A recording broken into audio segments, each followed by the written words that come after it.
또 새로운 패턴의 변화가 이미 시작되고 있거든요. 과거는 컴퓨터의 병목이었어요. 지금은 이제 있는 거를 매도 신호로 보자. 팔고 싶은 명분을 찾고 싶은 거예요. 항상 반도체 옆에 있어라. 26년에는 조정은 있더라도 방향성은 모든 기업들의 고민은 다음 먹거리. 삼성전자든 하이닉스든 큰 판이 벌어지니 에너지를 본격적으로 하겠다는 거예요.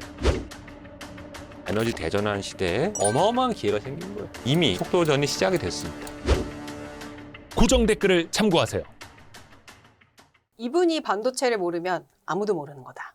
자타공인 반도체 전문가이시죠? 네, 현대차증권 리서치센터장의 노문장 센터장님 모셨습니다. 안녕하세요. 네. 네, 센터장님, 오늘도 여러 가지 것들 기대하고 있습니다. 그렇습니다. 네, 하여튼 제가 아는 한도 내에서 잘 답변 드리겠습니다. 네. 아유, 코스피가 사실 저희 녹화일 기준으로 어제죠. 그러니까 네. 검은 화요일 10% 가까이 역대 5번째 하락폭을 기록을 했는데 좀 시장 어떻게 보셨는지 오늘 다행히 반등을 하긴 하는데 좀 센터장님 지금 어떻게 보시는지 궁금합니다. 기본적으로 네. 이제 우리 반도체 기업도 실적이 좋긴 하지만 반도체 삼성전자 하이닉스, 그리고 삼성전자 우선주, 그리고 SK 하이닉스 같은 경우는 SK 스퀘어, 삼성전자 지분을 갖고 있는 삼성물산, 삼성생명 이렇게 다 합치면 60%가 넘어가지 않습니까? 그렇죠. 이쪽만 지금 사실 올해 주가가 이쪽 기업 중심으로 어떻게 보면 좀 쏠림으로 가면서 이제 워낙 이 차트 자체를 보시면 이격도가 많이 벌어졌거든요. 그래서 약간의 악재에도 좀 흔들릴 정도로 좀 너무 쉬지 않고 올라왔기 때문에 항상 조정의 가능성은 있었고요. 다만 이제 어제 하락이 펀더멘탈적인 이슈는 그렇게 많지는 않습니다. 물론 BOE에서 금리를 3번 이상 할 수 있다, 할 수 있다고 한 건 아니고. 네.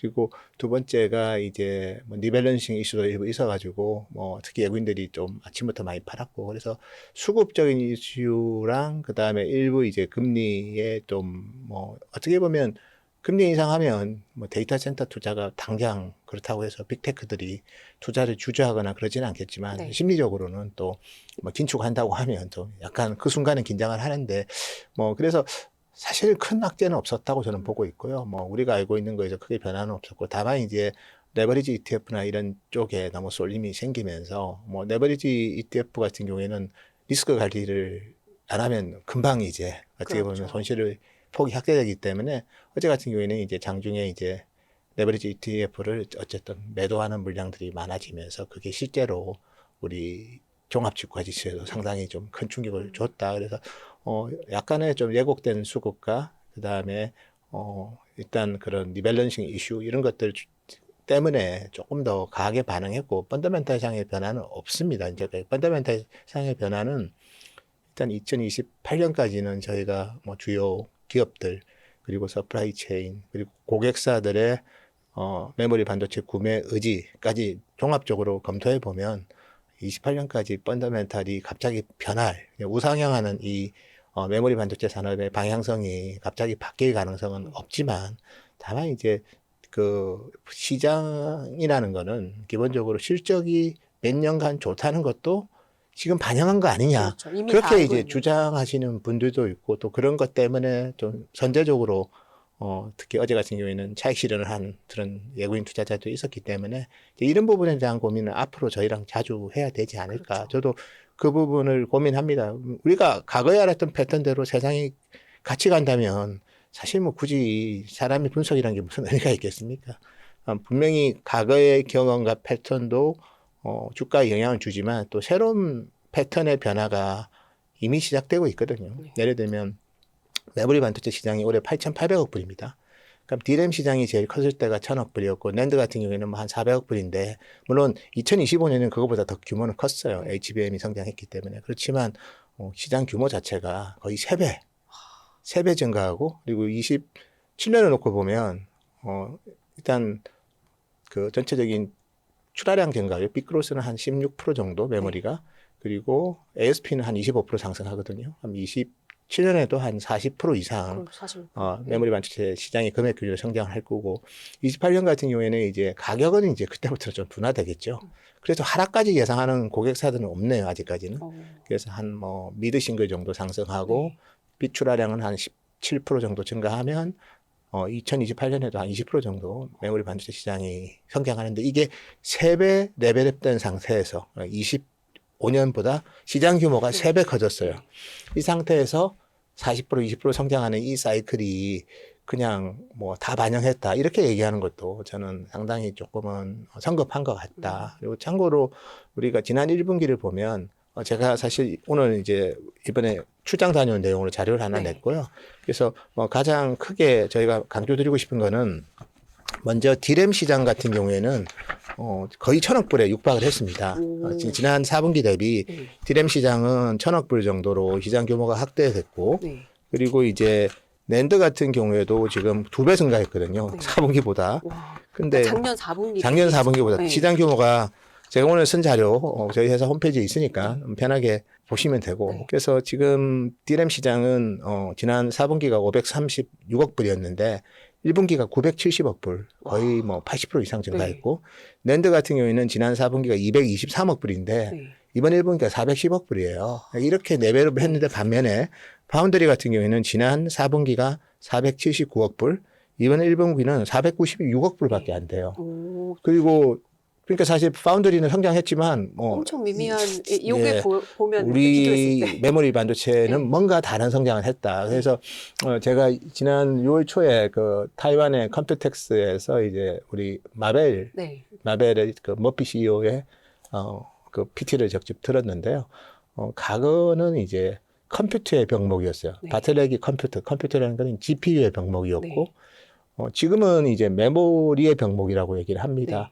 메모리의 병목은 심플하게 말하면 CPU의 병목이라고 보여야 됩니다. CPU라는 게 결국 이제 에이전트 AI에서 제일 수요가 급증하는 게 사실 CPU거든요. 그렇죠. CPU가 생성 AI보다 4배 증가합니다. 4배요? 4배. CPU가 기가와트당 이제 한 3천만 개 들어가는 게, 에이전틱 AI는 1억 2천만 개 들어가니까, 네. CPU 숫자가 4배 증가하면 D램 숫자도 4배 증가하는 거예요.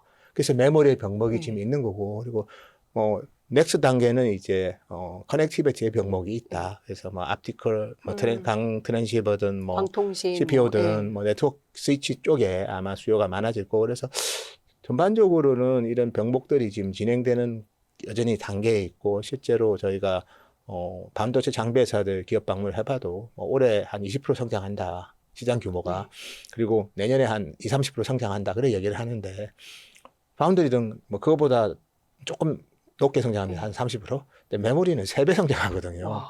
그러니까 우리가 말이 편해서 3배지 어떤 시장이 3배 성장한다면 그게 큰 뉴노멀 아닐까요? 그렇죠. 그 뉴노멀이 왔는데 과거의 패턴대로 뭐 예를 들어서 매출액 증가율이 둔화되고 영업이익 증가율이 둔화되고 이러니까 이제 고점 신호로 조심해야 된다. 뭐 그렇게 지금까지 얘기하면 거의 그게 맞았어요. 네. 왜냐하면 영업이익 증가폭이 둔화되면 그다음 한 1년 뒤에는 메모리 가격이 하락했거든요. 그렇죠. 과거의 그러니까 패턴상으로는. 그래서 영업이익 증가율이 감소한다는, 그러니까 영업이익 증가폭, 영업이익 감소하면 당연히 그거는 뭐 다운턴인 네. 거고요. 영업이익이 예를 들어서 한 4배 늘다가 영업이익이 한 30% 늘면 또 둔화되긴 둔화되는 건데, 근데 중요한 거는 그러고 나서 과연 이번에 다운턴이 오느냐. 다운턴이 안 온다는 거죠. 매출액은 26년이 어쨌든 글로벌하게 반도체 시장이 이제 메모리 반도체 시장이 8,800억 불입니다. 네. 내년 같은 경우에는 이제 1.3조 달러입니다. 네. 그러니까 1.4조 달러니까 한 40% 증가하고 네. 그리고 28년에도 한 20% 추가 성장을 하면 영업이익 증가폭은 둔화되죠. 그래서 뭐 한 6배 늘다가 뭐 한 40% 늘고 30% 늘고 근데 다운턴이 바로 안 와요. 오히려 계속해서 호황이 일단 28년까지는 계속해서 시장은 성장하고 우리 기업들의 영업이익도 증가하고 그러니까 과거랑은 다른 측면도 분명히 있다. 이 부분은 앞으로도 뭐 변동성의 요인은 되겠지만 그렇다고 해서 이게 다운턴으로 가니까 그렇죠. 리스크 관리만 하면 네. 오히려 그 이후에 주가 많이 갈 수도 있거든요. 그렇죠. 이제 그런 부분에 대한 고민들이 좀 해야 될 시점이다. 그러니까 이렇게. 확실히 이게 숫자로 들으니까 확 와닿네. 우리가 어제 하루 장에 보면, 이거 끝난 거 아니야?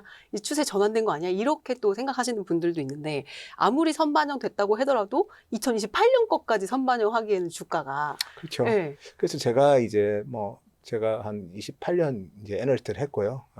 대만, 일본은 2003년부터 다녔습니다. 그래서 그때 친하게 지냈던 분들이 다 네. 지금 그때 이제 IR 대리하신 분들이 지금 IR 본부장하고 계시고 그리고 그 IR 하시다가 또 다양한 또 네. 서플라이 체인으로 이직하신 분도 많고. 그렇죠. 그 밸류체인 안에서. 그 중에서 일부는 이제 대만 구글에서 아니면 대만의 뭐 아마존에서 반도체 구매하는 분들도 잘 알거든요.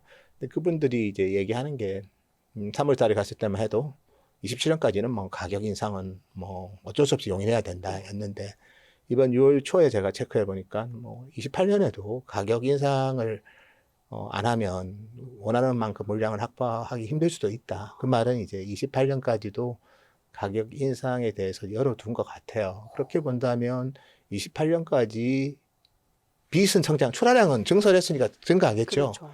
근데 ASP가 안 빠지면 시장은 성장할 수밖에 그럼요. 가격이 없잖아요. 오르면. 그러면 시장은 성장하고 매출 성장하는데 뭐 원재료비 비중이 낮은 지금처럼 극도로 낮은 이 메모리 반도체 산업에서 영업이익이 감소할 일은 없습니다. 그러면 과거처럼 영업이익 증가 폭이 둔화됐다고 해서 바로 영업이익이 감이 가는 사이클을 1년 내에 도래하는 게 아니라면 뭐 제가 봤을 때는 그거에 대한 검증 뭐 그 부분은 늘 필요하지만 바로 이제 시장이 바뀔 가능성도 없다고 보면 여전히 26년에는 조정은 있더라도 결국은 방향성은 우상향이다. 그렇죠. 조정은 기회가 될 수 있다. 조정은 그런 거죠. 어차피 많이 올랐고 너무 이격도가 벌어졌잖아요. 진짜 반도체가 연관된 그 우리 삼성전자, SK 하이닉스 연관 방대 기업들이 기업들까지 시총의 60%가 넘잖아요. 그들이 그냥 간 게 아니고 1회 갔지 않습니까?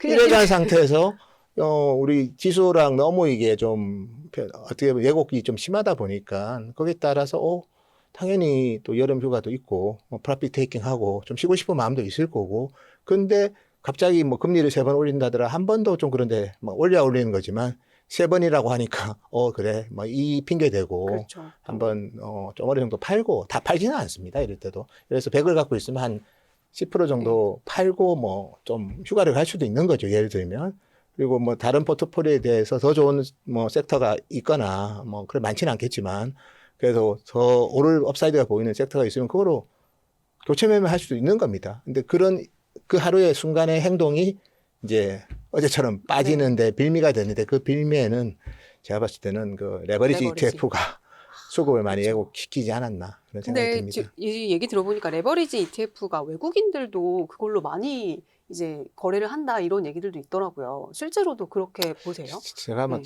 솔직히 말해서 저희는 이제 검증된 숫자 아니면 그렇죠. 카더라 네. 얘기를 할 수 있는 데가 자리는 아닌 것 같고요.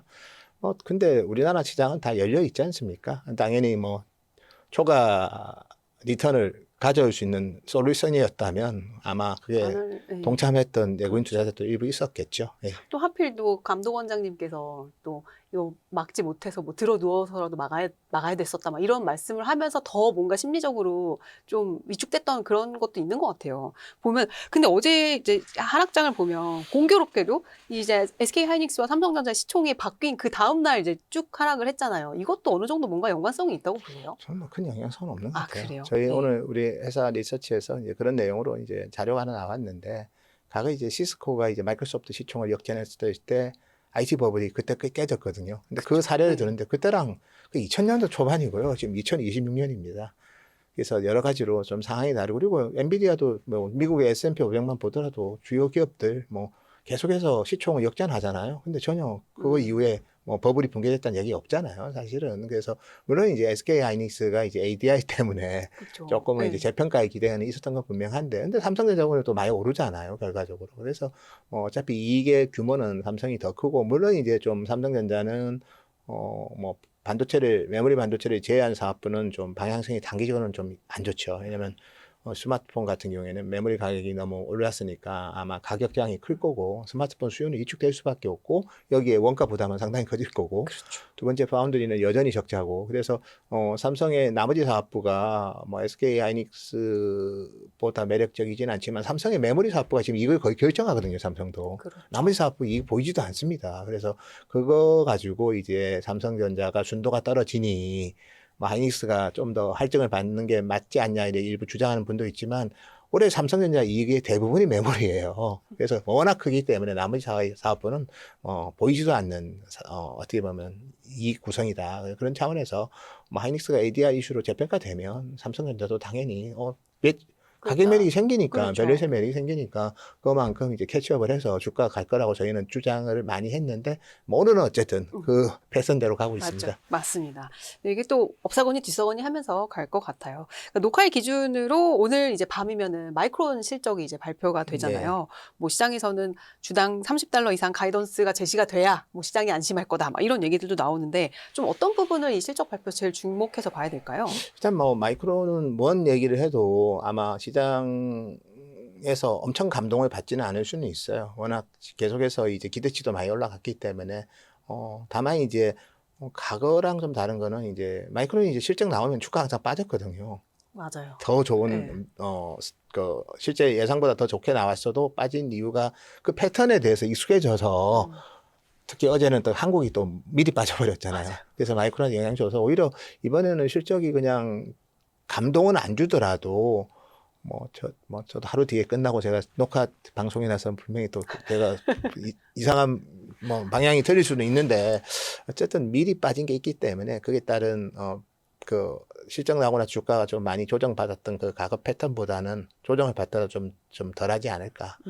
왜냐면 저도 하루하루 주가는 저도 못 맞춥니다. 그렇죠. 그거 예. 신도 못 맞추죠. 예, 저희가 또 어쨌든. 에너지가 뭐 장기적인 기업 가치의 변화에 대해서는 늘 저희도 고민하지만 네. 그런 센티멘트가 단기적으로 그렇게 되는 거에 대해서 알 수는 없어요. 다만 이제 저는 이제 펀더멘탈 관점에서 보면 저희가 키옥시아를 지난주에 다녀왔어요. 아, 키옥시아 오늘 자료 잘 보시면 키옥시아 지난 분기에 영업이익률이 60%예요. 네.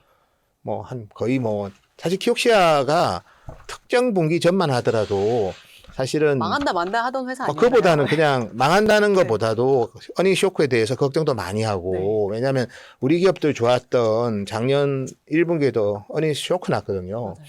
근데 그 회사가 이제 작년 이제 그 2분기에 영업이익률이 20%였고 작년 2분기. 작년 네. 이제 시작한 쿼터에 네. 20%였는데 1분기에 60% 영업이익률이 올라가요. 그러니까 이렇게 드라마틱한 네. 좀 변화가 있었는데 키옥시아 같은 경우에는 참 고맙게도 영업이익률 가이던스를 줍니다. 공식적으로. 네. 회사 IR 자료에 이번 세컨 쿼터의 영업이익률이 74.3%라고. 우와. 그래서 사실은 뭐 상당한 어떻게 보면 매출액 레벨업된 상태에서 이익 자체도 네. 상당히 레벨업되고 그리고 매출액은 74.5% 증가할 거고 영업이익률은 74.3%를 기록할 거다. 그러니까 이미 키옥시아 같은 기업이 이제 이렇게 얘기를 이제 했기 때문에 마이크론도 당연히 디램도 저희가 보면 일단 물론 이제 디램은 우리 기업들이 조금 더 올랐을 수는 있을 것 같아요. 왜냐면 3월달에 가격이 또 많이 그렇죠. 중국 쪽에서 많이 가격을 인상을 했거든요. 근데 4월, 5월달에 서버 디램 가격을 보면 보통 한 40% 올랐어요. 3월보다. 와. 그리고 5월달에 서버 디램 가격을 보니까 4월보다 또 3% 더 올랐어요.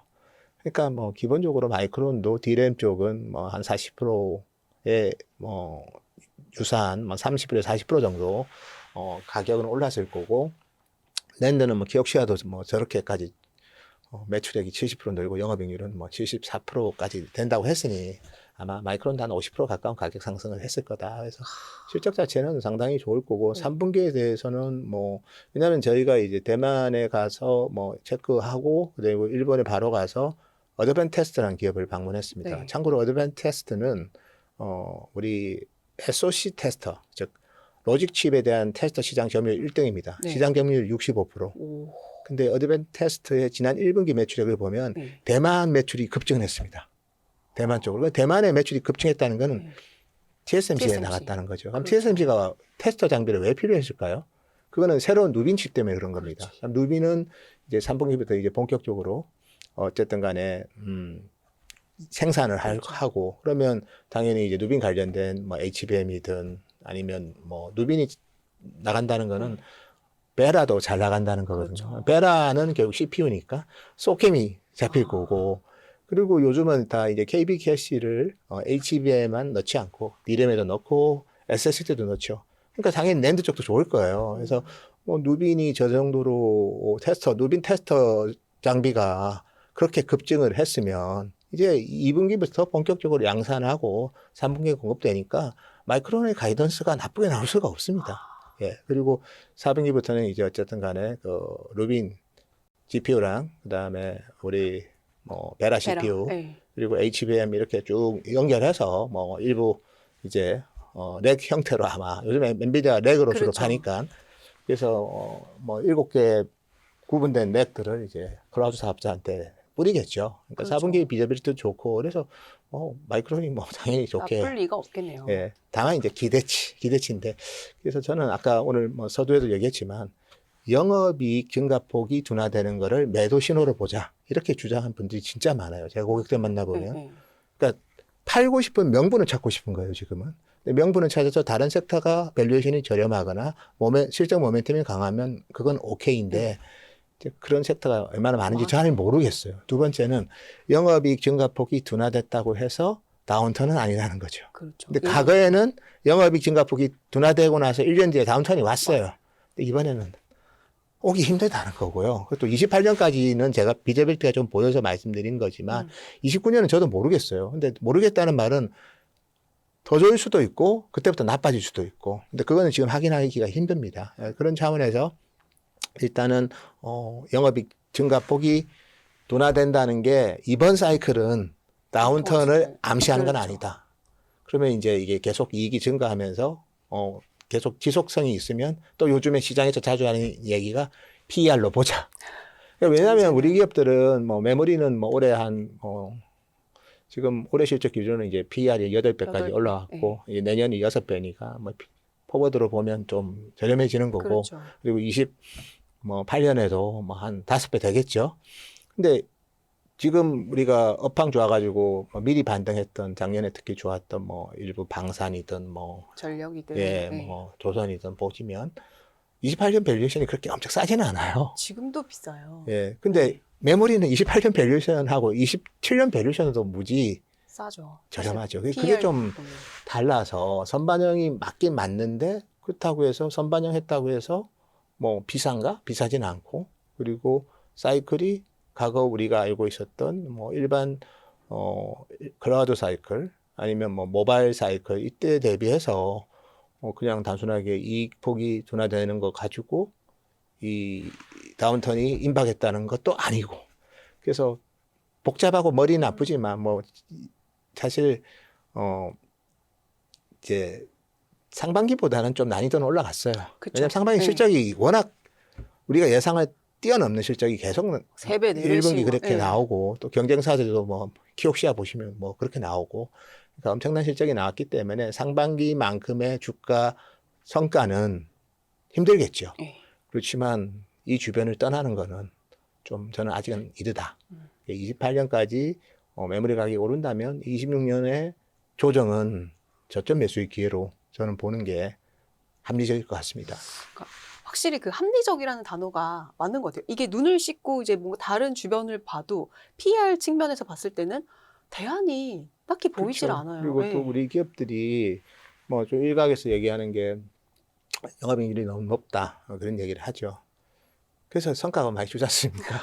영업이익이 10%를 그렇습니다. 성과급으로 주면 영업이익률이 떨어지겠죠. 뭐 물론 이제 그게 더 계기가 돼서 더 좋은 제품을 R&D하고 또 수율도 높이고 뭐 그런 노력을 할 거라고 봅니다. 왜냐하면 보상을 많이 준다면 아마 목숨을 걸고 일할 거예요. 또 더 좋은 그렇죠. 인력들이 투입이 될 거고 그래서 그런 차원에서 또 그렇게 줌으로써 고객 입장에서 영업이익률이 80% 넘어가면 좀 부담스럽잖아요.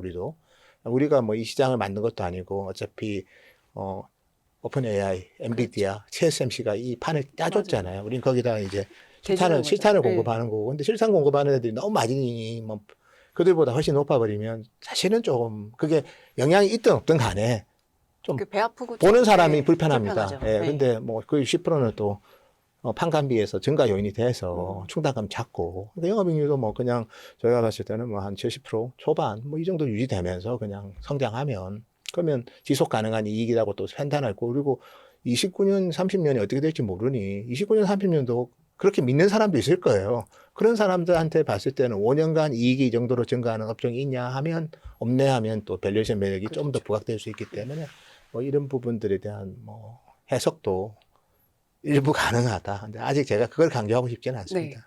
확실히 보면은 지금 이제 메모리 반도체라고 하더라도 그 중에서도 이제 디램 가격 아까 말씀 주셨지만 인상폭이 굉장히 높잖아요. 그렇죠. 이게 이제 에이전틱 AI의 수요가 예. 그만큼 높기 때문이라고 봐도 되는 거고 앞으로 뭐 점점 더 늘어날 거라고 그냥 보시죠? 이렇게 네. 보시면 됩니다. 에이전틱 AI가 결국 CPU라고 보시면 그렇죠. 되고요. 네. 그러니까 생성 AI가 GPU였다면 학습의 시대가 GPU의 시대, 즉 드롭셋 시대였다면 에이전틱 AI는 CPU의 시대고 CPU가 아주 디테일한 에이전트 플로우를 처리하려면 레이턴시가 줄어야 됩니다. 레이턴시를 줄여주는 가장 큰 역할은 디램이 한다.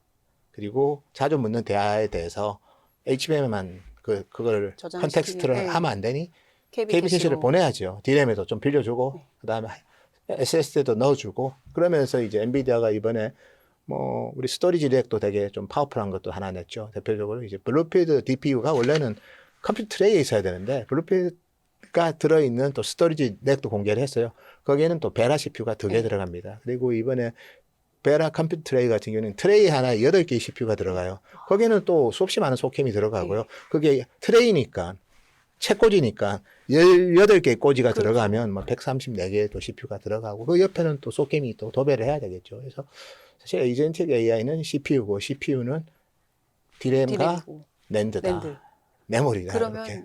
그냥 우리 삼전 이제 닉스의 우리 반도체 업체에는 뭐가 됐든 간에 그냥 다 꽃놀이패라고 볼 수 있는 거 아닌가요? 네. 꽃놀이패가 되더라도 우리가 네. 겸손하게 그 너무 강조할 필요는 없고요. 알겠습니다. 그냥 뭐 많이 필요할 거는 분명하고 그리고 제가 또 말씀드리고 싶은 거는 이제 28년 뭐 저는 자료에는 얘기를 많이 했는데 이제 네. 또 사람들이 자주 또 까먹죠. 예, 좀 네.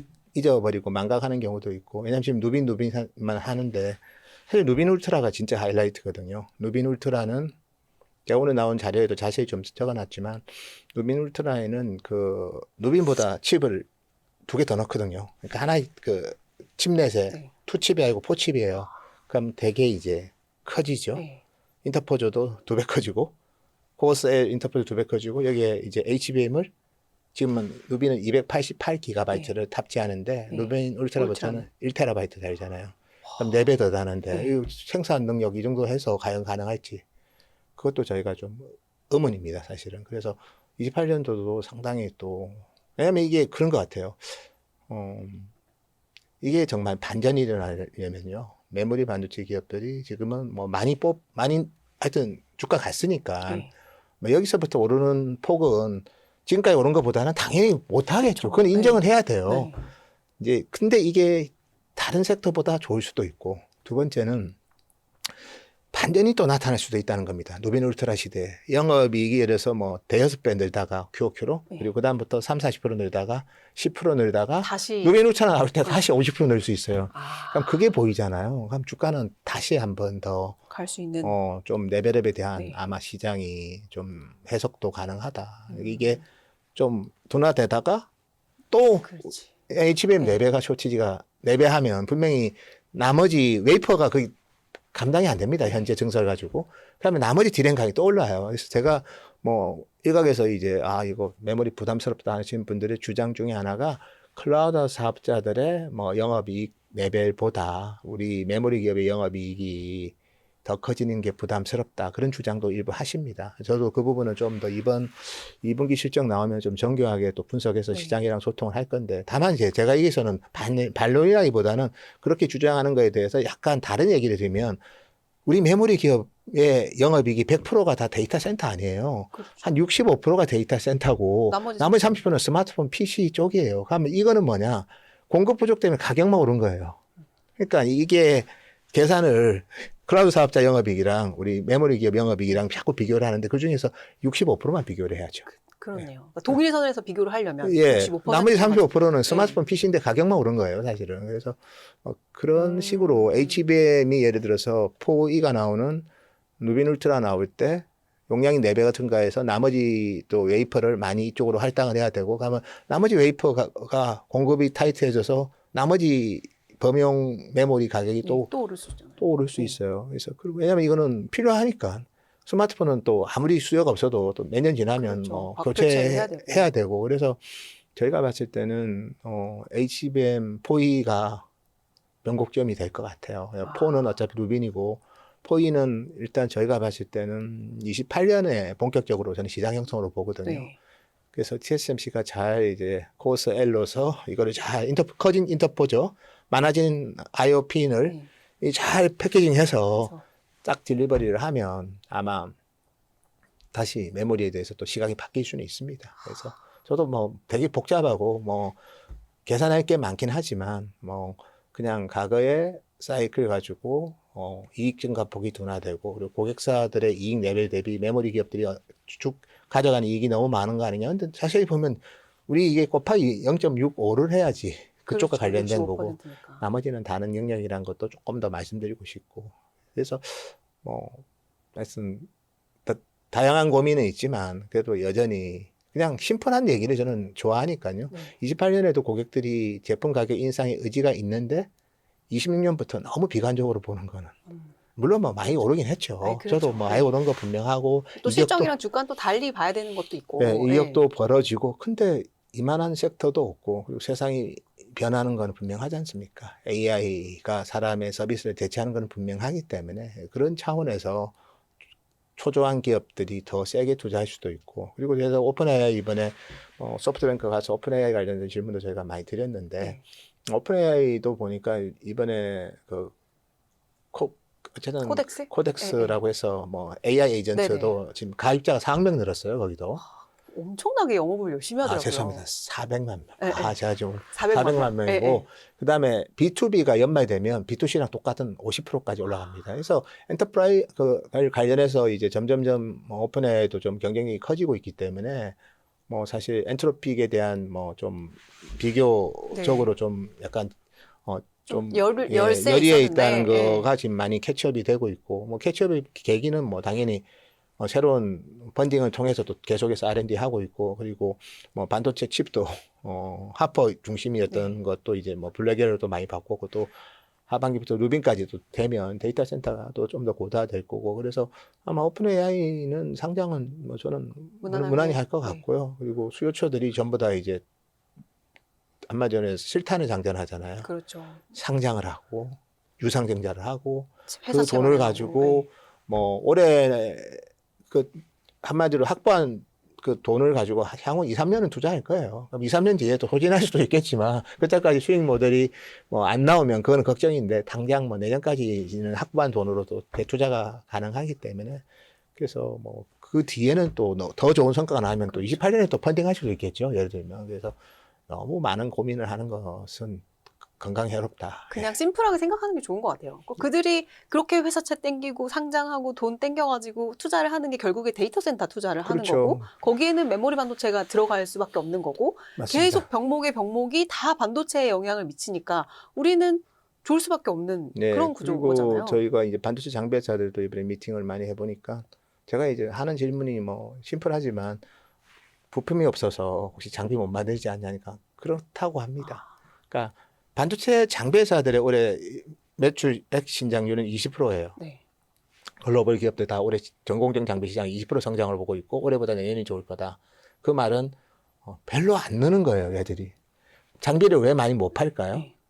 장비를 많이 못 만들어서 못 파는 거예요. 아. 왜냐하면 동시다발적으로 많은 고객들이 달라고 하고 반면에 부품 캐파는 근데 사실 반도체 전공정 장비 시장이 2025년에 플랫이었거든요. 그러니까 작년보다 좋아지는 건데 그러니까 플랫인 시장이니까 거기에 맞게 플랫에서.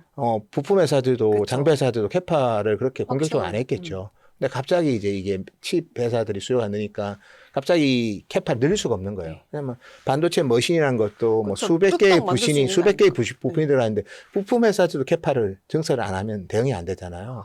그러니까 장비 회사들의 매출 신장률이 20에서 30%가 몇 년간 가고 반면에 메모리 회사는 올해 3배 매출 늘고 내년에 뭐 40% 가면 장비 회사보다는 내년에 성장률이 더 높잖아요. 네. TSMC 같은 경우에도 올해 30% 매출 는다고 하고 내년에 뭐 한 20% 중반 는다고 하면 내년까지는 메모리 칩 회사들이 어떤 반도체 서플라이 체인보다도 매출의 신장률이 큽니다.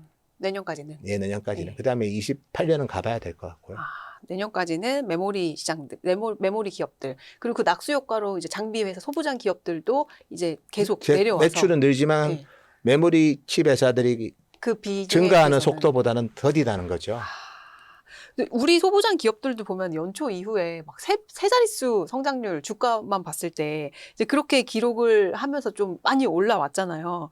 그래서 이제 일본과 대만 이제 다녀오셔서 뭐 여러 가지 이제 병목들 확인하셨다고 했는데, 그러니까 뭐 이 반도체 소부장들도 다양한 뭐 전공정, 후공정 여러 가지 이제 이 예. 패턴이 있는데 여기 중에서 가장 큰 병목을 현 상태에서는 어디라고 보세요? 제가 볼 때는 네. 장비, 소재, 부품을 놓고 보면 장비하고 부품. 부품은 기판, 네. 장비는 전부 다. 그 다음에 소재는 네. 그렇게까지 병목이 없는 것 같아요. 이게 다 다르더라고요. 예, 네. 제가 이번에 일본 가서 호야랑 AGC, 예전에 뭐 아사히 글래스 네. 이런 데를 보면 이제 블랭크 마스크를 만듭니다. 포토 마스크 전 단계인 블랭크 마스크를 만드는데 그 애들은 이제 EUV를 주로 하거든요. 캐파 괜찮다 합니다. 네, 그래서 그쪽은 캐파 쇼티지는 네. 아닌 것 같고 소재는 상대적으로 네. 뭐 그 사실 좀 이 정도 사이즈에서 많이 만들 수 있어요. 근데 부품하고 장비는 좀 들어가는 서버가 많이 들어가지 맞아. 않습니까? 그래서 증설에 있어서 난이도는 좀 더 있고, 난이도가 있다는 거는 뭐 서플라이 체인이 다 같이 증설해야지 어셈블리가 되는 거니까 난이도 있는 것만큼 바틀렉이 있는 거고, 그래서 바틀렉은 뭐 일부 소재를 제외하고는 상당히 많고, 그래서 바틀렉이 있으면 칩도 바틀렉이 있으니까 우리는 생산 캐파를 많이 못 늘리는 거죠.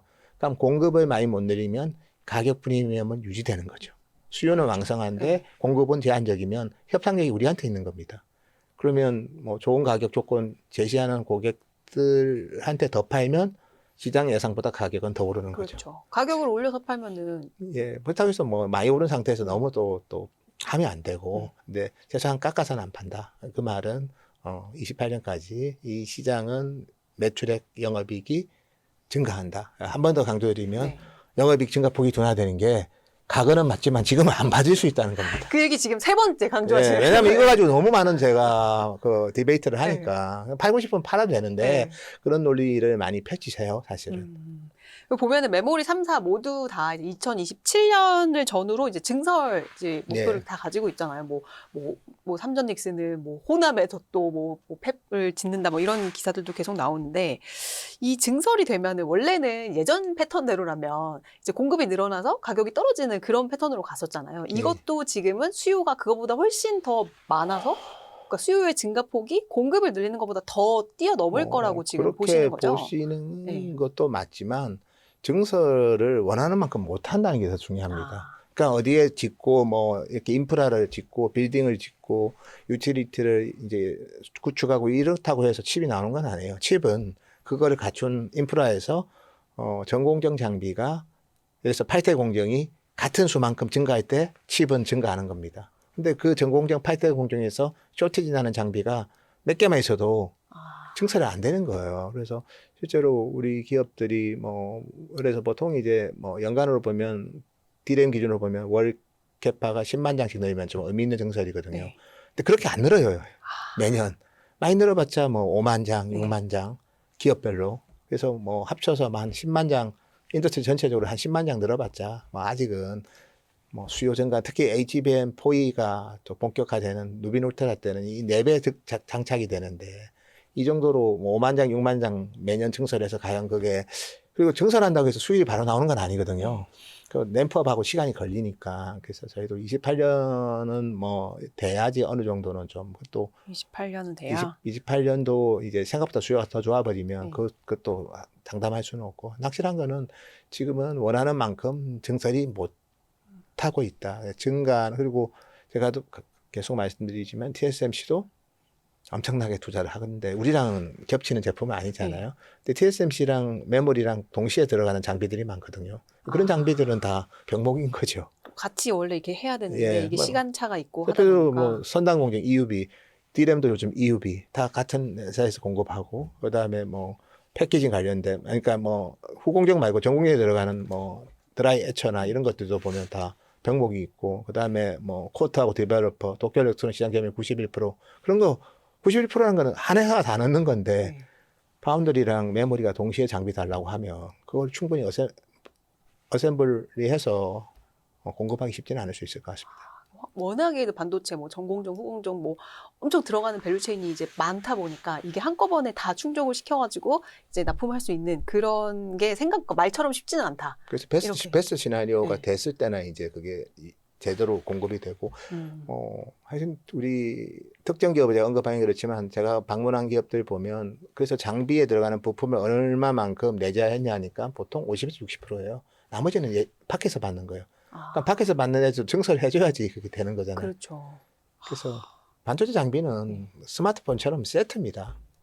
그냥 수없이 많은 부품이 이제 빌드업돼서 생기는 세트라고 보셔야 되거든요. 들어가는 부품이 특정 부품, 특정 소재가 공급 부족이면 충분한 캐파 증설이 안 되는 거죠. 그러니까 공급은 그게 이슈고 수요는 어쨌든 다 돈을 마련해서 투자를 네. 하고 해야 되니까. 그리고 엔비디아는 또 거기다가 같이 돈 투자해버리고 그 데이터 센터 수요처에 엔비디아 지분이 들어가거든요. 그렇죠. 그러니까 이게 증폭 효과가 나타난 거죠. 그래서 전략적 투자로서 엔비디아는 지분 투자한 것처럼 보이고 반면에 이제 우리 프로젝트 펀드들 파이낸셜 네. 인베스터들은 엔비디아가 돈을 넣었으니까 저기는 비저빌리티가 있네 하면서 또, 돈을 또 넣고 맞아요. 그러니까 이제 투자하는 규모가 더 커지는 그렇죠. 거예요.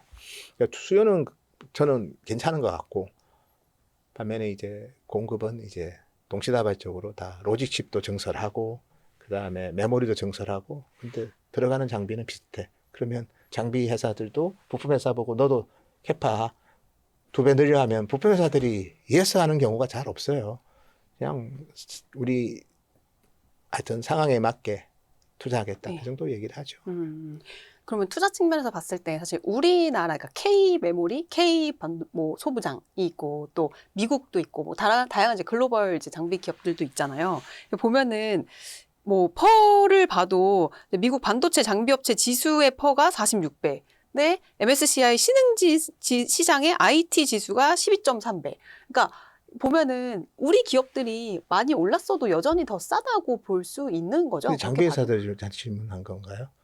지금 반도체, 메모리 장비 다 포함해서 장비 근데 업체. 칩 회사들이야 밸류션은 싸지만 우리나라 제 소부장까지는 제가 밸류션은 아주 측정은 안 했는데 예전에 그래 싸 보이지는 않은 기업들도 많고요. 네. 물론 싼 회사들도 있지만 근데 그래도 우리나라 그 소부장은 그 등급은 미국이랑 일본, 유럽보다는 좀 떨어진다고 떨어져요. 봐야죠. 왜냐하면 그치. EUV 소재만 네. 하더라도 일본이 장악하고 있고 그다음에 핵심 노강, 증착, 식각은 다 우리 유럽하고 일본, 미국이 하고 있고 우리는 그 정도 핵심은 아니거든요. 그 서버거든요. 부분도 좀 그러면 밸류션 짚어보고 디스카운트용이잖아요, 싶었어요. 그거는. 근데 그렇게 보면 일정 부분에 그 글로벌 피어 대비 디스카운트는 필요하고 근데 지금은 이제 우리 칩 메이커가 너무 저렴하니까 밸류션이 그런 차원에서 보면 금방 했던 질문은 제가 예스라고 다시 표현하기는 그러네요. 특정 기업은 그럴 수 네. 있겠지만 전부 다 그렇다고 말씀드리지는 못할 것 같습니다. 네.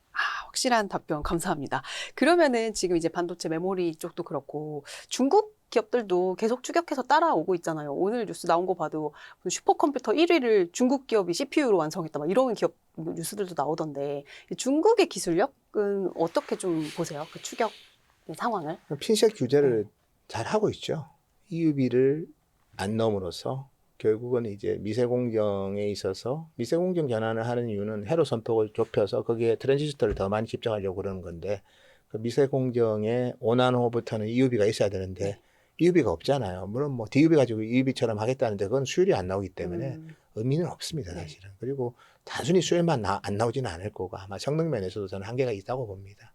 그래서 그 중국의 예를 들어서 AI 가속기든 아니면 커스텀 CPU든 할 수 있습니다. 지금도 하고 있고요. 네. 이미 그들도 가속기들 DUV로 많이 만들고 있고 CPU 같은 경우에도 우리 알리바바 같은 경우에도 디헤드라는 리스크5 기반의 CPU를 만들고 있고 다 하고 있습니다. 네. 다만 미세공정 전환의 장비 바틀렉 때문에 장비 바틀렉이 아니라 장비 제재 때문에 트랜지스터를 많이 못 놓으면 그 컴퓨팅 능력이 떨어지고요. 컴퓨팅 능력이 떨어지면 모르겠습니다. 칩넷으로 여러 개 엮어서 할 수도 일부 있겠지만 그래도 그냥 단위 칩을 미세화시켜 가지고 시스템으로 패키징하는 그 TSMC 이기긴 힘들다. 그 말은 생산에 있어서의 그 제한이 많기 때문에 중국은 저희가 봤을 때 여전히 큰 격차가 여전히 존재한다. 일단은 로직 칩은 그 정도로 말씀드리고요. 네. 메모리 같은 경우에는 일단은 D램은 EUV를 이제 당연히 1C부터는 적용을 해야 되는데 그건 좀 안 될 거고 그다음에 이제 HBM 같은 경우에는 또 이 패키징이나 이런 것도 되게 중요하고 또 소재도 중요하고 여전히 격차가 있고 그다음에 로직 칩이 6나노면 굳이 HBM의 덴서티가 안 중요할 수 있거든요. 그러니까 로직 칩이 우리는 이제 뭐 TSMC 같은 경우에는 이제 엔비디아가 지금 이제 어쨌든 누빈부터 3나노고 네. 파인만 2029년에 나온 파인만부터 파인만. 2나노니까 HBM의 이 용량도 많이 급증을 해야 되는데 중국의 그 로직 칩이 6나노에서 멈춰버리면 HBM은 굳이 뭐 엄청나게 고도할 필요가 없거든요. 그렇죠. 그래서 그런 기회 면에서 쓸데없이 오버스펙으로 뭐 할 필요는 없습니다. 원가만 올라가고 그렇기 때문에. 그래서 장신 메모리도 HBM 뭐 상하에 공장 짓고 있지만 뭐 결과가 나오려면 좀 시간이 필요하고 그다음에 D램도 이제 EUV로 하니까 원B, 원C 다 뭐 하는데 그 없고 그 한계가 있을 거고 반면에 YMTC는 뭐 이협적인 경쟁사라고 봅니다. 근데 두 회사 모두 또 다 블랙리스트 기업이거든요. 그래서 그 제품을 만들어서 뭐 대만의 모 회사가 그 회사에 수입한다 그러더라고요. 제가 그래서 어셈블링 하는데 수출은 미국으로 못 해요. 그냥 다시 중국으로 가더라고요. 중국으로 가는 제품이기 때문에 결국 지금 빅테크가 다 미국 기업이잖아요. 빅테크가 데이터 센터 투자하고 그렇죠. 뭐 그들이 스타게이트든 수요자인데. 아니면 오픈AI든 엔트로픽이든 엑스AI든 다 미국 기업이잖아요. 데이터 센터 투자의 90%가 미국 기업이에요. 근데 미국 기업들한테 중국산 메모리를 가지고 모듈을 어셈블리한 회사들도 반드시 수출은 다시 중국으로 한대요. 미국으로는 못 한답니다. 근데 하물며 더 하이 퀄리티를 원하는 그런 메모리를 특히 미국의 빅테크가 중국산 메모리를 쓰기 수도 성능도 문제겠지만 여러 가지 정치적 이슈 때문에 쓰는 것 자체도 좀 불가한 상황이다. 그래서 사실은 뭐 메모리는 이제 중국 시장을 우리가 좀 많이 중국 로컬 수요에 있어서는 뭐 당연히 우리가 좀 파일을 잃을 거는 뭐 어쩔 수 없을 네. 것 같고 노직 같은 경우는 EUV에서 잡아버렸기 때문에 그러네요. 그래서 뭐 당연히 뭐 세계에서 뭐 어떻다는 거는 뭐 그래서 딥시크를 보시면 결론이에요. 엔비디아 제재에서 없는 리소스에서 효율적으로 한 게 네. 딥시크인 거거든요. 똑같이 이제 그런 거는 뭐 다만 이제 범용에 있어서 중국이 이제 이렇게 생산 개발을 많이 늘리고 또 미국이 이제 블랙리스트라고 해서 두 회사 제재를 하는데도 뭐 미국 기업들이 계속 장비 수출을 하고 좀 헷갈리는 제재인 것 같아요. 그래서 어플라이드 맞아요. 머티리얼, 램리서치 뭐 이런 기업들이 계속 뭐 중국 메모리 기업한테 장비를 넣고 있거든요. 좀 희한하다. ASML에 EUV만 안 들어가지 네. 나머지 뭐 시각 정착 들어가고 있다는 거예요. 그래서 그런 부분들은 제가 봐도 그냥 미국의 제재가 그냥 조금은 우리가 생각하는 것만큼 그렇게 핀셋 제재는 아니다. 협상의 놈인 건지 네. 아니면 그 제재의 성격이 그 정도로 그런 건지. 플렉서빌리티가 있는지는 저도 잘 모르겠어요. 그건 제가 아무리 체크해봐도 상당히 좀 유연성이 있더라고요. 유연성이 있다는 거는 이제 캐파는 늘리는 건 네. 분명하고 그것만큼 범용은 많이 만들 거고 그래서 AI 데이터 센터는 이제 제재, 보안, 뭐 안보, 전략 이런 것 때문에 중국산을 안 쓰겠지만 이 AI 인프라가 이제 수요가 이축되고 다시 B2C의 시대가 왔을 때는 이미 다 깔리고 나면 B2C의 네. 시대가 왔을 때는 이제 중국의 이 증설은 우리한테는 좀 뭐 어쨌든 위협이 될 수 있겠죠. 부담이 될 수 네. 있습니다. 근데 그 시기가 지금은 아니다는 거죠. 아직은 아니다. 네, 그 시기가 2028년까지는 한 아닌 거. 2029년, 30년? 뭐 그 정도 돼야지 그 부분을 저희가 좀 느낄 수 있을 것 같아요. 뭐 AI도 캐즘이 올 수 있다. 막 이런 얘기들도 있잖아요. 전기차 캐즘처럼. 네. 센터장님도 그런 의견에 일견 좀 동의하시는 아니, 편이세요? 저는 보고서를 여러 번 냈습니다. AI 캐즘이 안 올 수도 있다. 아. 네, 안 올 수도 있다. 올 수도 있고 안 올 수도 있지만, 뭐 AI 캐즘에 뭐 큰 게 이제 LLM 서비스하는 기업 중에 하나가 뭐 이제, 경쟁에서 예, 도태돼서. 도태되면 그만큼 투자를 안 하니까 AI 인프라가 지금 메모리 수요의 거의 뭐 65%인데 그 중에서 뭐 하나가 잘못되면 이제 수요가 이축돼서 캐즘이 올 수 있죠, 당연히. 근데 캐즘을 안 오게 하기 위해서 이제 엔비디아 젠슨항도 뭐 계속해서 이제 데이터 센터만 투자한다면 다 집으로 넣어요. 네. 그래서 뭐 소버린 AI들도 뭐 많아지고 있고 그냥 프라이빗한 AI 팩토리도 상당히 많아지고 있습니다, 지금. 그래서 그런 수요들이 특정 기업이 쓰러져도 나머지 기업이 또 새롭게 생겨나고 그리고 기존의 플레이어들이 또 투자를 뭐 계속해서 왕성하게 합니다. 그래서 뭐 결과적으로는 이제 그런 인프라단에서 소버린이든 아니면 프라이빗 AI 팩토리든 네오클라우드든 이런 쪽에서 일정 부분 보완하는 게 있을 거고 두 번째는 이제 엣지 AI라고 해서 뭐 디바이스 단에도 디바이스 내에서, 있지만 특히 제가 올 3월에 MWSC에서 많이 좀 강조했던 게 제가 강조한 건 아니고 그 네. 분위기에서 AI 랜 강조를 많이 했고요. 뭐 전선한 CEO도 뭐 AI 랜 얘기 많이 합니다. 그러니까 6G는 이제 GPU가 기지국에 들어간다. 네. 그래서 그게 많이 깔리면 또 일정 보완이 될 거고, 그다음에 요즘 뭐 레벨 2 플러스 뭐 디카스든 유럽에, 그다음에 우리 테슬라 같은 경우에도 지금 보면 네덜란드에서도 FSD 풀렸고 한국에서도 미국에서 생산한 거는 풀렸죠. 네. 그래서 그쵸. 미국, 중국 중심의 자율주행 서비스가 이제 유럽을 필두로 해서 많은 지역으로 확대가 되기 때문에 뭐 그런 식의 자율주행이 커지면 D램을 많이 달거든요. 보통 이제 AI5부터는 이제 차 한 대에 192GB D램이 들어갑니다. 와, 예, 192GB요? 그러면 차가 뭐 한 2천만 대가 거리 장착한다 치면 뭐 일정 부분 특정 LLM이 쓰러지는 그 수요를 좀 보완도 할 수 있거든요. 그래서 그렇게 잘 되면 이제 베스트 시나리오고요. 베스트 시나리오가 되면 캐즘이 약하게 온다. 그거고. 근데 베스트 시나리오대로 안 될 수는 있죠. 근데 될 수도 있는 게 일단 엔비디아가 돈이 많아요. 그리고 엔비디아가 지분 투자하면서 생태계 확장에 관심이 많고, 그리고 여전히 뭐 높은 마진 나오고 있고, 그리고 뭐 본인도 완전히 이제 엔비디아도 플랫폼 컴퍼니로 커지고 있고, 뭐 렉도 뭐 계속해서 새로운 컴퓨팅 렉, 뭐 네트워킹 렉, 스토리지 렉, 새로운 렉들이 계속해서 세포 분열을 하고 있습니다.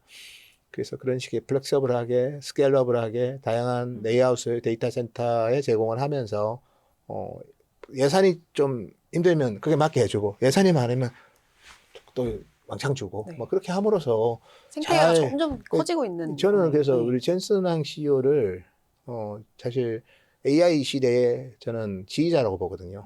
오케스트라 지휘자라고 봅니다. 이렇게 해서 그렇죠. 부족해? 내가 쏘아줄게. 너 열심히 해? 그래. 가면 내가 필요한 것만 줄게. 너 몰라? 다 사. 그렇게 다 조율을 해주고 있어요. 그리고 보니까 기지국 통신사 너 그냥 컴퓨팅만 할 때 이제 뭐 엣지 데이터 센터에 CPU만 넣지 마. CPU 넣지 말고 GPU 넣으면 훨씬 나아. 돈 필요해? 쏴줘. 네. 그런 식으로 해서, 그리고 뭐 테슬라 이런 모습으로 큰 꿈을 갖고 있지 않습니까? 그렇죠. 스페이스X 상장했고, 그러니까 테슬라가 지향하는 거 보면 전부 다 이제 반도체 수요가 많이 필요한 맞아요. 솔루션이에요. 그러니까 뭐 팹도 짓는다고 스페이스X도 그러고. 그렇고 테라팹이든 XAI든 뭐 옵티머스든 테슬라든 다. 그래서 엔비디아가 혼자 했으면 조금 저도 걱정인데, 또 일론 머스크도 또 한번 거기에 대한 의지가 강해서 두 세력이 또 크게 판을 키워버리면 뭐 캐즘이 와도 뭐 그냥 뭐 미미한 1년짜리 정도로. 캐즘. 네. 근데 1년짜리 와도 큰일이긴 하죠. 주가는 그럼 충격이 크니까. 근데 그냥 다시 또 회복되는 그렇죠. 캐즘이면, 장기적으로 봤을 때는. 그러니까 특정 해에, 그래서 진짜 이거는 이그젠플입니다. 29년에 캐즘이 왔어. 2030년에 또 호황이 와. 그러면 2029년에 사람들은 캐즘이 와서 주식을 파는 게 아니라 2030년을 겨냥해서 저점 매수할 수도 있는 그렇죠. 거죠. 그 말은 이 반도체 AI 시대에 너무 반도체에서 멀리 떨어져 있는 거는 진짜 수익률 제고에 미련한. 도움이 안 될 수 있습니다. 그렇죠. 또 피지컬 AI 쪽도 안 여쭤볼 수가 없는데 사실 뭐 지난주에 보니까 현대차 올해 첫 중립 리포트가 나오기도 했더라고요. 그래요? 투자증권에서. 예.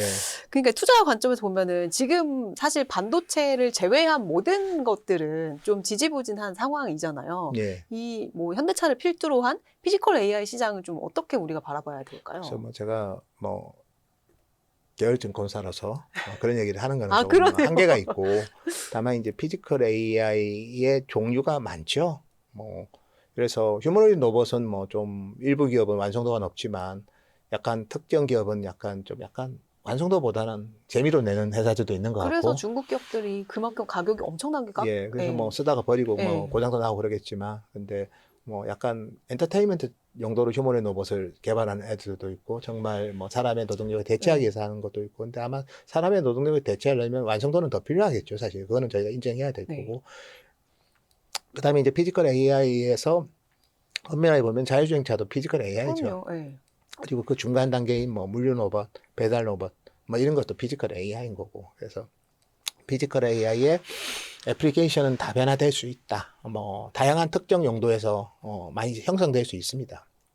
예를 들어서 뭐 소방 로봇 같은 경우에도 피지컬 AI죠. 그렇죠. 예. 어쨌든 뭐 자율주행에서는 이미 구체적으로 정말 사용자 경험이 상당히 높아졌고, 그리고 지금보다 우리가 탑차라고 합니다. 정수연산 테라 오퍼레이션 퍼 세컨드라는 탑스가 지금 뭐 한 600 탑스라면 이제 뭐 최근에 나오는 엔비디아의 토르 같은 2000 탑스, 그리고 테슬라의 AI5는 이제 2500 탑스, AI6는 5000 탑스, 뭐 그 정도가 되기 때문에 뭐 점점점 이제 자율주행의 완성도는 높아질 거라고 저는 봅니다. 그리고 그렇게 탑스가 올라간다는 거는 반도체가 많이 들어간다는 거고, 고성능 반도체가 많이 들어가니까 메모리 탑재량도 기하급수로 늡니다. 그래서 AI5부터는 일단은 192GB, FSD 2개 들어가니까, 그냥 AI6는 저희가 봤을 때 256 정도 들어갈 수 있고요. 그렇게 되면 뭐 일반 엔터프라이즈 미들 레인지 서버 정도는 됩니다. 와. 하이퍼스케일러처럼의 덴서티는 아니지만 그래도 일반 기업들 정도는 되기 때문에, 그게 자동차가 9천만 대가 뭐 동시에 다 장착은 안 하겠지만 뭐 단계적으로 장착한다면 상당한 수요가 될 것 같고, 두 번째는 휴머노이드 로봇이든 아니면 물류 배달 뭐 이런 다양한 또 뭐 딜리버리 로봇이든 아니면 사족 보행하는. 로봇이든 뭐 이런 쪽도 계속해서 센서나 이런 거는 많이 달아야 될 거고, 그다음에 컴퓨팅 SoC도 훨씬 더 이제 AI에 어떻게 보면 강학습을 많이 해야 되기 때문에 뭐 그런 센서랑 그다음에 컴퓨팅 칩이 고도화되면 메모리 반도체도 좀 많이 넣어야 되거든요. 그래서 그런 것까지 보면 이제 큰 방향성은 맞는데, 이제 자율주행은 많이 와 있고요 이미. 근데 휴머노이드 같은 경우에는 뭐 그냥 보여주기식으로 그냥 엔터테인먼트 성격의 휴머노이드 로봇은 많잖아요. 맞아요. 근데 이제 사람의 노동력을 대체하려면 지금보다는 좀 더 많은 시간이. 시간과 네. 완성도가 필요하지 않을까 그래 보고 있습니다. 근데 말씀을 들어보니까 자율주행이 고도화돼도 반도체가 필요하고, 휴머노이드가 고도화되려고 해도 반도체가 필요하고, 지금도 반도체가 네. 부족하고, 그럼 결국엔 사실 투자는 반도체 비중을 상당폭을 가져가야지 결국에는 수익률이 올라갈 수밖에 없는 그런 구조인 것 같아요. 반도체는 네. 뭐 어떻게 보면 그냥 인지, 판단, 행동을 다 결정하잖아요. 그렇죠. 인지, 행동, 판단이 피지컬에서는 핵심이니까 뭐 거기에 다 들어가 있고, 판단에는 당연히 컴퓨팅 SoC가 들어가 있고, 인지에는 센서가 들어가 있고, 그 다음에 행동에는 MCU가 들어가겠죠. 그리고 그게 움직여야 되니까, 모빌리티가 돼야 되니까 PMIC랑 이런 뭐 배터리 매매 시스템이랑 뭐 이런 게 많이 들어갈 겁니다. 그래서 당연히 피지컬 AI의 허브는 반도체다 그렇게 봅니다. 그렇지만 지금은 이제 인프라 시대이기 때문에 네. 인프라에는 이제 아주 볼륨 자체가 많지는 않지만 비싼 거를 많이 넣는 거고요. 피지컬 AI는 비싸지, 인프라보다는 좀 그렇죠. 저렴하지만 물량이 많죠. 물량이 많지. 근데 다만 이걸 과학적으로 계산이 잘 되면 되는데, 얼마만큼 B2C에서 페네트레이션이 빨리 이루어질지는 저도 모르겠어요. 그리고 인프라가 꺾이는 거를 B2C가 못 쫓아오면 그 순간에 캐즘이 생기는 거고요. 그게 아주 부드럽게 크로스오버가 나면 이제 제한되는 캐즘이 되겠죠. 그래서 그 부분은 뭐 제가 지금 예단하는 거는 뭐 의미도 없고, 네. 다만 이제 그냥 시나리오상 이런 시나리오도 있을 수 있으니 뭐 신호가 나빠서 나 이제 반도체 이제 충분히 프라핏 테이킹 했고 이 정도 했으면 충분히 반도체 투자해서 이제 충분히 성과를 이뤘다 해서 떠나면 또 새로운 수요가 나타나서 네. 뭐 하여튼 또 계속해서 재미있는 또 즐거운 또 어떻게 보면 기회를 줄 수 있는데, 그러네요. 그걸 미리 예면하지는 말고 항상 반도체 옆에 있어라 그렇게 말씀드리고 싶습니다. 참 제가 2023년도에 이제 예. 증권부 출입을 했었는데 그때만 해도 반도체 겨울 리포트 나오고 막 난리도 예. 아니었거든요. 저희는 그렇게 안 썼습니다. 그래서 와 진짜 그때가 사실 생각해보면 3년도 안 된 시점인 거예요. 지금으로부터 2023년도 겨울, 가을 근데 뭐 뭐 결국은 이때였는데. 뭐 겨울 안 왔죠. 겨울 안 왔고 그냥 어떻게 보면 뭐 뜨거운 여름이 왔고요. 그러게요. 사실 뭐 더 그건 뜨거워지죠. 보는 시각의 차이인 거고, 네. 물론 이제 그쪽에서 맞을 때도 있었고 저희가 틀릴 때도 있었고 또 저희가 맞을 때도 있었고 또 그쪽이 틀릴 때도 있는 거고, 그러니까 그냥 다양한 의견 중에 이제 우리 무게 중심을 잘 잡고 이제 당연히, 다만 이제 이게 겨울이 오고 뭐 계절이 바뀌더라도 아주 계절이 바뀌는데 시간이 많이 걸리는 섹터도 있거든요. 몇 년에 한 번씩 호황 오고. 근데 반도체는 그렇게 다운턴이 와도 업턴으로 오는데 시간이 많이 안 걸려요. 그러니까 1년만 참으면 또 네. 업턴이 오기 때문에, 그래서 제가 모르겠습니다. 뭐 세상이 앞으로 어떻게 변할지는 모르겠지만 AI가 많이 확산되고 AI와 관련된 디바이스가 우리 인간의 서비스와 노동력을 대체할 때까지는 투자할 때 반도체를 반드시 반도체를 네. 떠나면 안 된다. 네. 반도체 주변에 있어야지 좋은 기회가 있을 수 있다. 이렇게 말씀드리겠습니다. 아, 오늘 정말 1시간 넘어서까지 쉼없이 달려왔는데 진짜 마지막 질문입니다. 죄송해요. 계속 네. 제가 너무 많은 질문을 드려가지고 이제 하반기에는 이제 많은 분들이 네. 울퉁불퉁한 난이도가 더 높아질 거다 이런 난이도 얘기를 많이 높죠. 하시잖아요. 벌써 높잖아요. 네. 이미 뭐. 그래서 하반기에 좀 우리가 그래도 이 시장을 떠나지 않은 우리가 가져야 되는 마음가짐이나 뭔가 우리가 이런 시그널들은 그래도 좀 주요 변수니까 중요하게 좀 봐야 된다. 이런 것들이 있으면 마지막으로 한 말씀 주시면 좋을 것 같아요. 일단은 이제 변동성은 이제 상수라고 보셔야 돼요.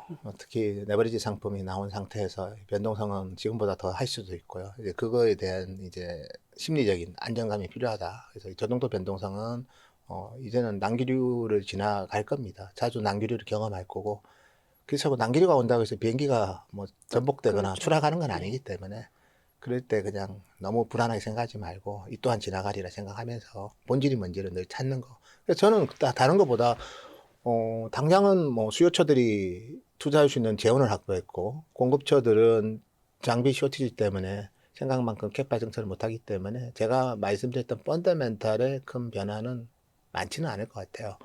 다만 이제 그런 제도적인 변화들이 또 있을 수 있고 워낙 우리가 불특정한 지정학적 리스크들이 많이 경험했기 때문에 뭐 그런 식의 변화 요인들은 뭐 봐야 될 것 같아요. 미중 간의 갈등 또 증폭됐을 전쟁, 때 예. 어떤 형태로 또 영향을 줄지 늘 봐야 되고, 두 번째는 뭐 우리가 계속해서 이제 메모리 반도체 원가 부담은 커졌잖아요. 근데 그거를 좀 효율적으로 쓰려는 기술들은 계속해서 나올 수 있기 네. 때문에 그 나온 기술이 실제로 어느 정도, 영향을 주는지 네. 아니면 결과적으로는 더 많은 수요를 창출하는지, 뭐 그런 예를 들어서 뭐 우리 압축하는 것 더 많은 수요가 오는 예. 거고, 이번에 뭐 소캠 가지고도 소캠도 좀 말이 얘기했었는데 많죠. 사실 네. 잘 보면 64, 96, 190이에요. 네. 그 세 가지를 고객이 원하는 것만큼 조율해서 주는 거거든요.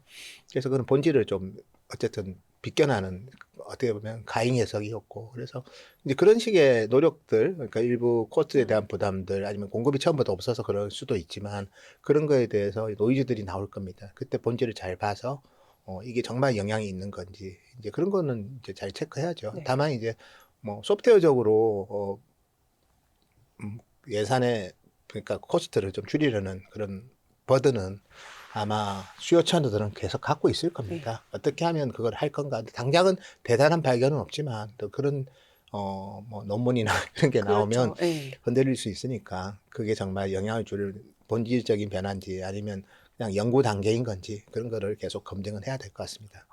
감사합니다. 들어보니까 와 정말 이게 어떤 게 소음인지 어떤 게 이제 진짜 시그널인지 계속해서 이제 캐치업을 해 나가고 이제 해 주실 거죠? 그래야 되지 않을까요?